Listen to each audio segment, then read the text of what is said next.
Hi everyone, Adrian Groenewald here for Global Leadership Platform. Of course, this is our Global Leadership Conversation 1 series. We're going to have lots of conversations like this all over the world. What a privilege to speak to experts and influencers about our global leadership crisis. That's what the first round of leadership conversations are about.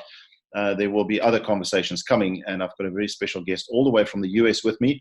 But just a reminder, all this goes to Global Leadership Platform. You get it on thinklead.app. And we want this one place where all leadership conversation, all leadership issues, everything leadership ends up on Global Leadership Platform. My special guest is Elizabeth Hamilton Guarino, all the way from Portland. It is Guarino. Hey, yes, did I get it right? Yep, you got it right. All the way from Portland, Maine, on the east coast of the US. She's the CEO of Best Ever You, and we love that concept. We're going to ask her our two standard questions, ending off with telling us something interesting about her place where she lives and why people should visit it when they come to the US, not just Disney World or whatever else. So, Elizabeth, welcome. Thank you so much for including me and having me here. I really appreciate it. Great. And what's bound us together is that wonderful person called Gordana Bernat, who's from Sweden. You've had her on your show. She, so that people know, Elizabeth interviews influencers all over the world as well.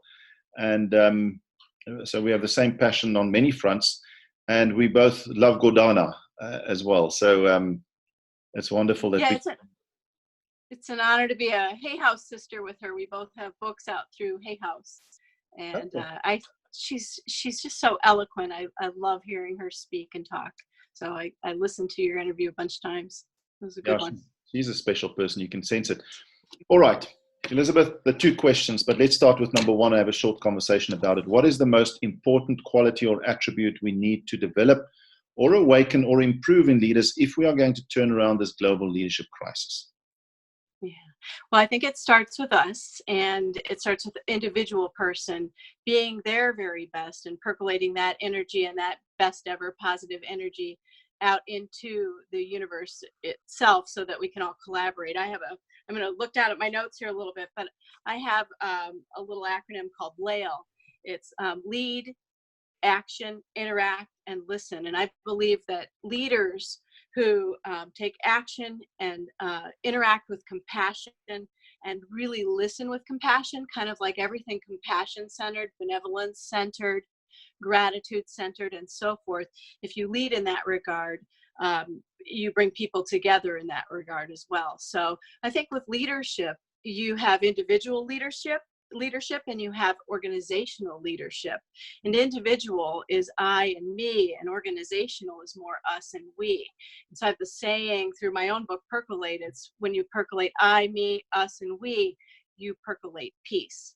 And so I think a leader who has the ability to bring people together, recognizing our own individual agendas, interests, background, and so forth, and mix that up into the greater universe, into the organizational part of leadership where we're collaborating and interacting and so forth. It makes for a much more polite world. Absolutely. Yeah. Okay, which is the crisis. Yeah, which is the crisis. Okay, so let's just summarize for me, because those are powerful principles. So if you had to put on the top of the list, I know it's difficult because there's always more. Just verbalize for me then finally, what do you put at the top of the list of that quality, that attribute that you think we need to focus on and develop in order to turn around the global leadership crisis? Is it about starting with me and getting my best self to the conscious level? Or say it in your words. It's sort of best ever you in a way. Yeah, it's really taking a look at your own self and how you interact with everybody else in the world, and you touch each life that you encounter mindfully with kindness, grace, love, and so forth. It's being your best ever you, and basically percolating that positive energy out into the world, so that each life and each moment that you put out there into the world, you're touching each other's lives mindfully with kindness, grace, love. And I was thinking about this the other day, like if, in this moment, if you even slow that moment down and apply even more kindness and mindfulness and compassion to that moment, your moments really change, so that when you interact and touch another life, it's meaningful and really mindful. Mindful. But but compassion is the word I love the most. Like leading with like a type of listening mode of compassion. So do you think if I honestly discover my best self, then compassion will have to surface with that? Probably. Yeah, I really do firmly believe that. I think leadership is a sort of an intersection between compassion and gratitude.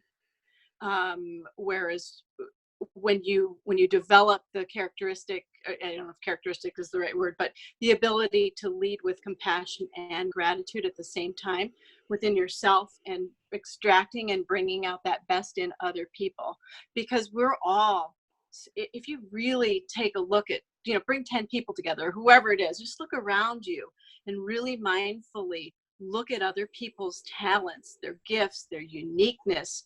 I mean, we all need each other.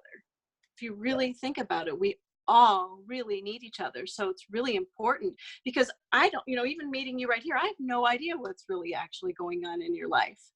And that's the randomness of how we encounter people moment to moment. If you walk out and go to the grocery store, you're in the grocery store with however many people, and you have absolutely no idea what's going on in their actual life.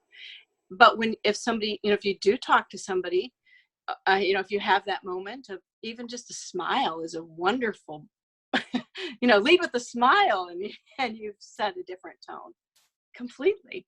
So Elizabeth, the big question then is, we can have a wonderful conversation just about that, obviously, because it's so important, but how do we then best develop or awaken or improve this ability in leaders to discover their best self? Obviously, you do that all the time. I'm guessing you've written about it.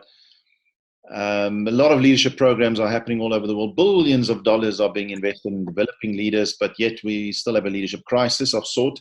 So what are we missing? Why aren't we getting the best of leaders out of them? What must we do? That's sort of my trampling theory. I really think that everything is so fast paced and so non-pausing that I think our moments go by so very fast. And I think if it were so fast paced and so forth, and that if we really, it's really hard to slow the world down and slow yourself down a little bit, but you can. And it's just mindfulness and really recognizing that every moment you have, every ounce of time that you spend here, every single nanosecond matters. And when you touch another person's life in any capacity, it's a ripple. Now, and if you're not going to consciously do that, you will not achieve it, because our lifestyles and the world around us is definitely not going to assist us with that, is it? It's always going to pull us away from mindfulness, or from pausing, sure, or from thinking and reflecting and all of that.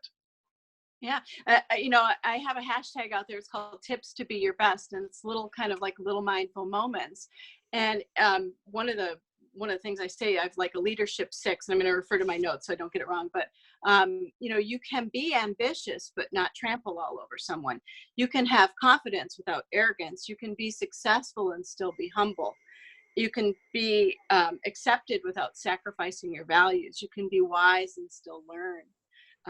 And you can be a really good listener and still be heard. And I think those things always get confused, because people want to be heard. They want to be ambitious. They want to be confident. They want to be all these things. But when you just go in that mode without being mindful of everybody else, it's really not percolating peace. You're in I and me mode instead of us and we mode. Very powerful. Hopefully that makes sense. So focus on listening, and then you will find a way to be heard authentically. Yeah. That sort of thing. Okay. Very powerful. So your voice is out there now as part of the Hash Global Leadership Conversation 1 campaign all over the world. What is most important that we need to develop in leaders, and how do we do that? Any final message for leaders out there before you tell us about your state and why people should visit that? Well, I think platforms like what you're doing are so important, because it opens that discussion to help us all be our best, because without it, you're in mystery mode. And so, when, whether it's my video or someone else's video or what you say or so forth, just even a sentence sometimes can change somebody's direction and point them in a different direction that's more positive or whatever. So I think these discussions are powerful and so important. And I like the fact that this isn't an hour long because it's something people can easily digest and hopefully apply. Yeah, thank you so much. We appreciate you all the way from Portland, Maine. So as part of our geographical journey, tell us it's not one of the famous places necessarily in America, I would say. Obviously, the New Yorks and all those other big Chicago, but your city, what makes it interesting, and even your state, and why should people pop by there on the way to wherever in the US? Well, we're called Vacation Land. That's kind of our state, slogan and so forth. And there aren't very many people who live here. It's a really peaceful place. The schools are top rated and so forth. But, I think people come to Maine for the food and the lobster. I really do. I think if people are visiting Maine, we have the ocean, we have mountains, and we have a lot of lobster.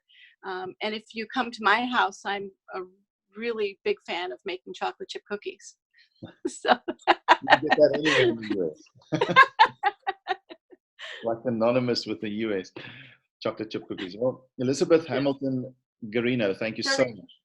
Thank you so much all the way from Portland, Maine, and for joining us on this journey. We look forward to Hash Leadership Conversation 2 in due course. We'll decide on the topic as it comes, sort of emanates from this first round.